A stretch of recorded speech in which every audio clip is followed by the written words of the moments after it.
Hello, hello. Welcome back. Hi, good to see Hi. you. Good to see you as always.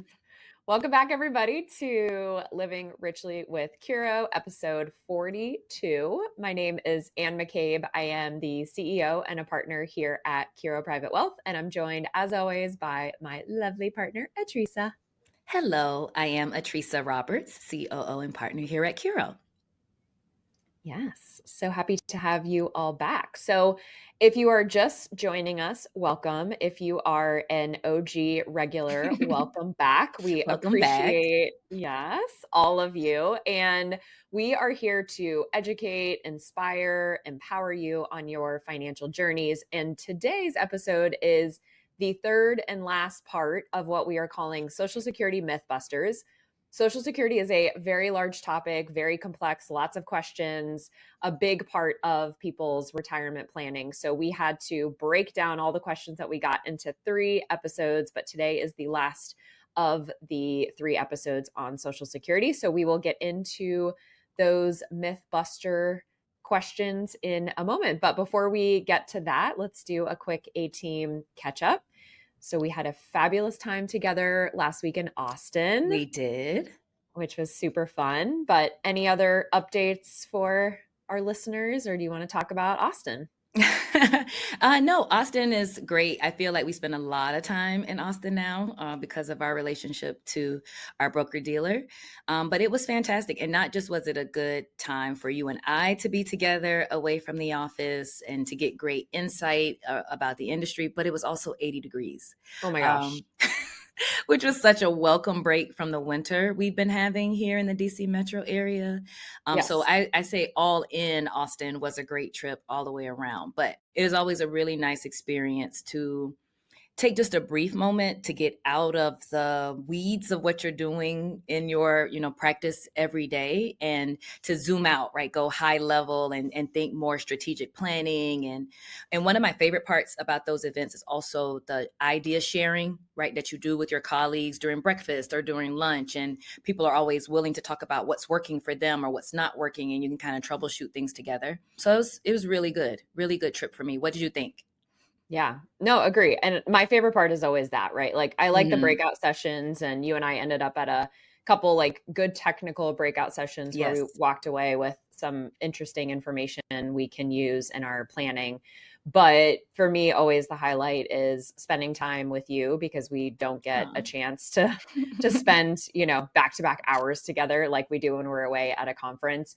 And also that idea sharing, the networking, the hearing what's working, what's not working, challenges that people have, brainstorming with them. So I love just spending time with our colleagues and getting great ideas from them as well.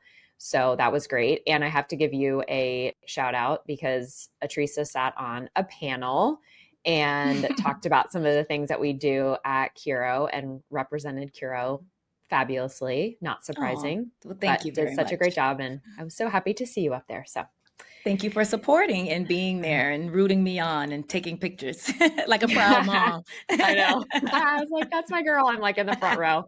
No, I Yeah. loved it. Thank you so much. Yeah, absolutely. Did a great job. So super fun. And we're not complaining about the 85 No. degree weather. I think when we stepped off the plane, it was like 85 degrees. We like literally went into Right. summer from Peeling, winter. like peeling out of jackets when we Yes, landed.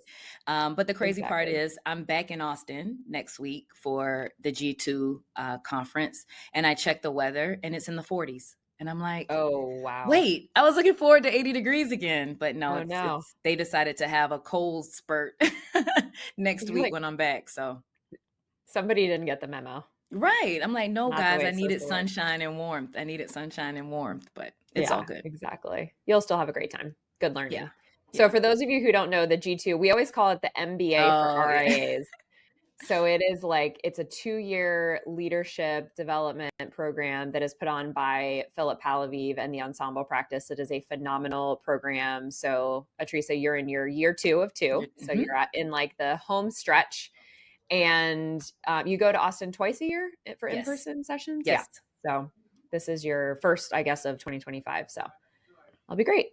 Yeah. Awesome, I awesome. mean, just a week apart from my last trip to Austin. At this point, I Yeah. should keep an apartment in Austin, but Yes, exactly. We know Austin intimately. yes. At least it's a cool town to visit, Right. That's to say, at least it's a fun place to visit. There are worse places to have to go for work trips. for That's for sure. sure. Absolutely. Yeah. All right, so let's get into our topic du jour. Hmm. So, want to give a shout out to Adeyemi. Apologies if we're mispronouncing your name, but she sent in some questions about Social Security, and she will be receiving a $10 Amazon gift card for sending in those questions. So that's a little plug for the rest of you. Hop on it, send us your questions, podcast at curoprivatewealth.com. And if we answer your questions on our pod, like we're going to do now for at AME, we will also send you an Amazon gift card. So that's my little plug there. Yeah. All right, so let's go to the first myth. Atrisa, why don't you kick us off with the first myth and the truth of the myth?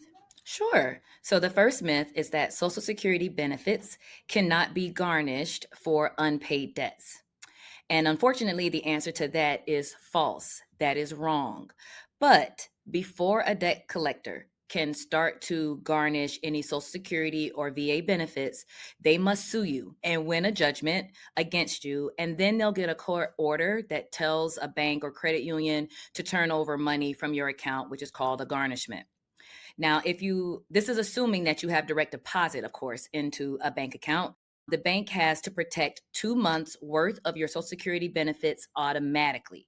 If you deposit the checks into your account, you don't have this protection, but Social Security can be garnished to pay money you owe to the government for federal student loans or child or spousal support. So Social Security is not protected from all debt collectors. So that is false. It can be garnished. There is a process before, so you have to get sued, but they can garnish your Social Security benefits.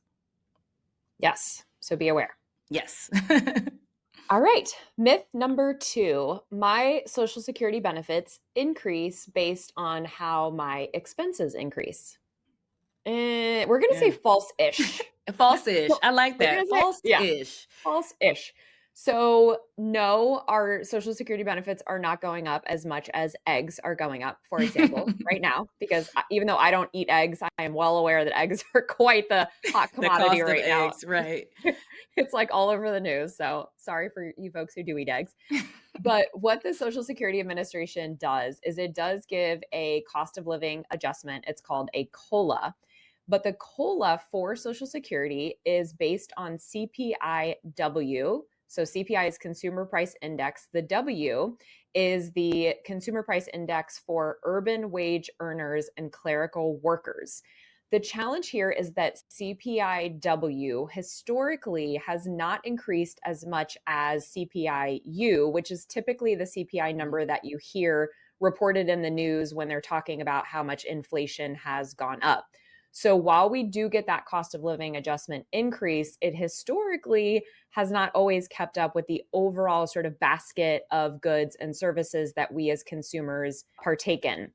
There has been some talk about Social Security pegging to CPIE or the COLA pegging to CPIE, which is a basket unique to seniors and what seniors tend to Mm. spend their money on. So think of healthcare being one of the largest pieces of that basket. But we do not see this happening because there have been some projections around how much the expense would increase for Social Security if the COLA started pegging to this basket. Because as you can imagine, it has increased more than both CPIW and CPIU. So we do not see this happening in the future. And this is really key for folks who are on Social Security is to remember that your benefit may not, probably will not keep up with overall inflation. So that is something to be cognizant of and Yes. plan for.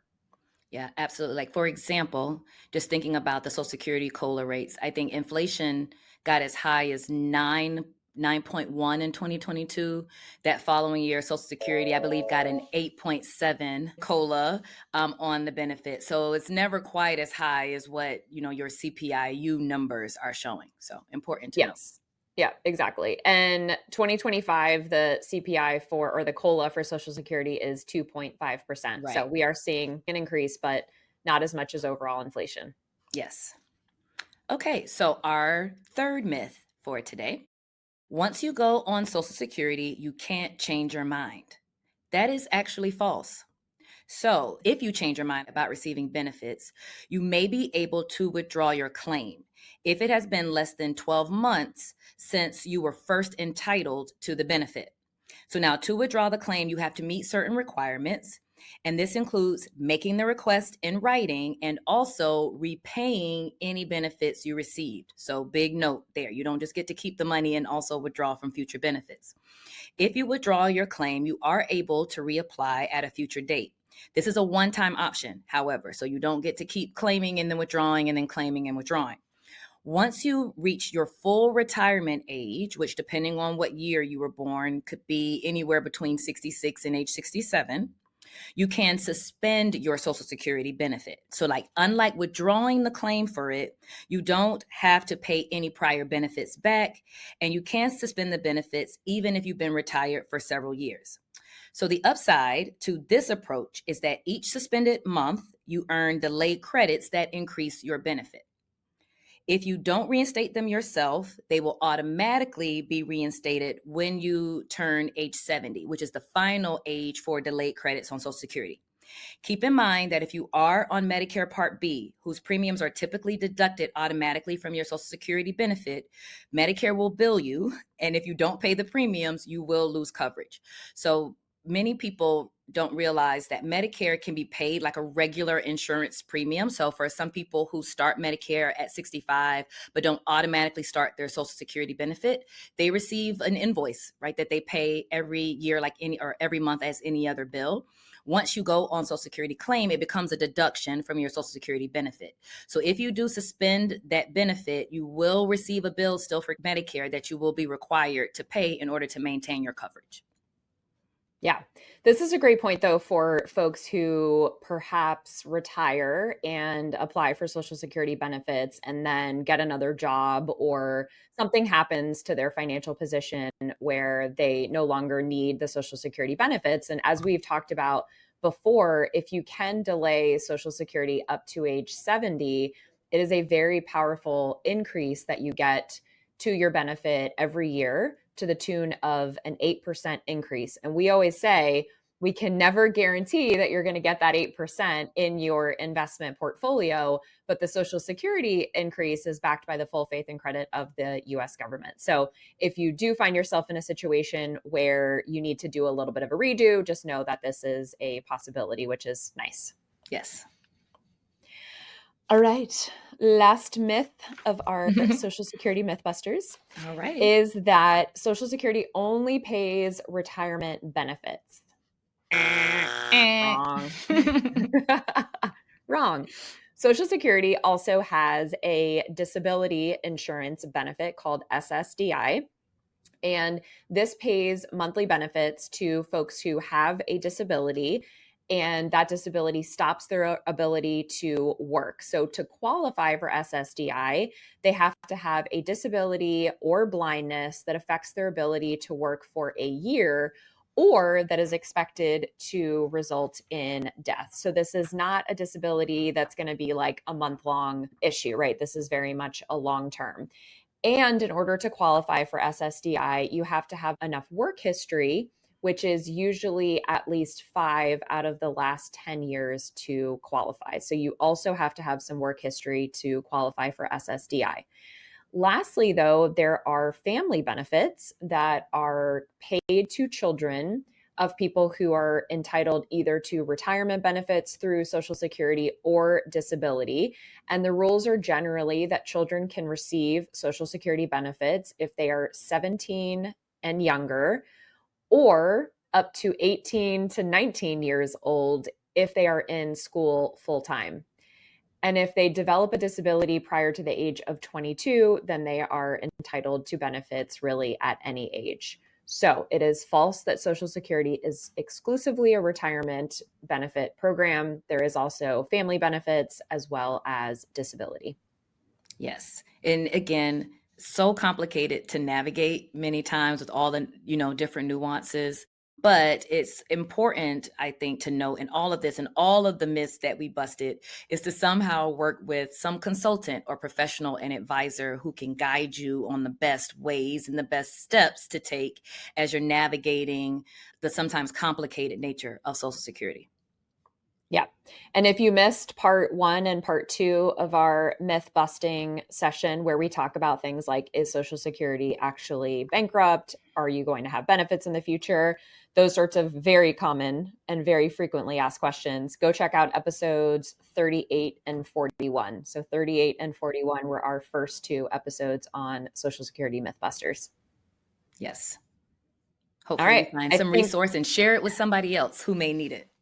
yes, exactly. Share it with somebody you know who is preparing for retirement, because Yes. Social Security and Medicare, for that matter, can be very overwhelming and confusing. Mm-hmm. All right. So let's go into our closing thought of the day. You What do want you to have for start us? today? I can, sure. Yeah, you start Um, this time. this is actually apropos to the conversation we were having prior to hitting record. So, as you know, I am reading this book I'm totally obsessed with called Essentialism. My word of the year is essential. I got this whole theme going on. But the thing that I have, there's been so many takeaways so far from the book, but the biggest takeaway so far is, if you do not prioritize your own time, somebody else will prioritize your time. And I want us all over the next 7 days until we drop another episode next Friday to be really attuned to how we're spending our time, where we're spending our time. Are we doing things because we want to do them, because we believe that we should be doing them? Or are we doing things because somebody popped something on our calendar and we just kind of are on, you know, autopilot and don't actually think about, like, is this something I really need to be doing right now?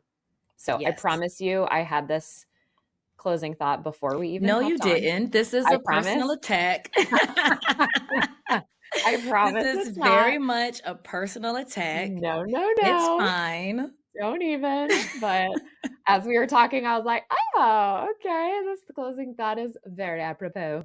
Yeah, maybe one day we should do an episode that's just the outtakes of our pre-recording moments. They're always Yeah, so funny and I frantic. know. Exactly. Yeah. And then we just come like all Right, composed and all like we composed have and our pull stuff together. together. Yeah. But no, I definitely hear you. And again, I do know, I actually saw your little note jotted in our show notes. See? So I do Proof. know it was pre-planned Proof. before our call, but it's definitely appropriate for me to hear. I am having the time juggle struggle this week. There's just Yeah. not enough of it. And I tell people all the time, time is my most precious resource at this point, and I never feel like there's enough of it to get all of the things done.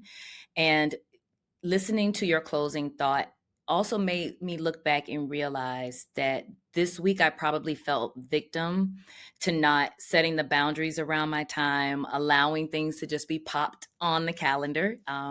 That's basically been eating me alive this week, right? The unexpected. Oh, I added 30 minutes on your calendar, added 30 minutes on your calendar. So it is a very timely reminder to create better boundaries, also do a little bit of coaching for team members to understand the respect of the boundaries of the time. Because again, somebody else will prioritize it for you if you don't. And then you just kind of get caught trying to juggle it all, which is what I've been doing since Monday. But Yeah. note it, I am reminded, and I will do better going forward. So thank you for that, and for the beautiful You're reminder welcome. of prioritizing my time, determining what's essential, what I actually need to be doing, and what somebody else should probably be doing. That's not me.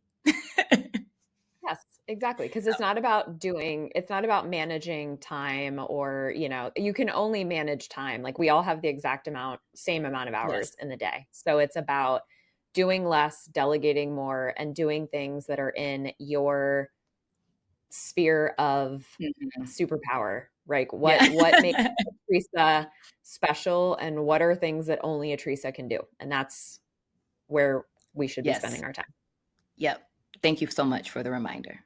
Oh, Of course. what a little It wasn't jab. specifically for you, but Oh, no, I feel it very personally, though. No, I'm teasing. Thank you so much for sharing that.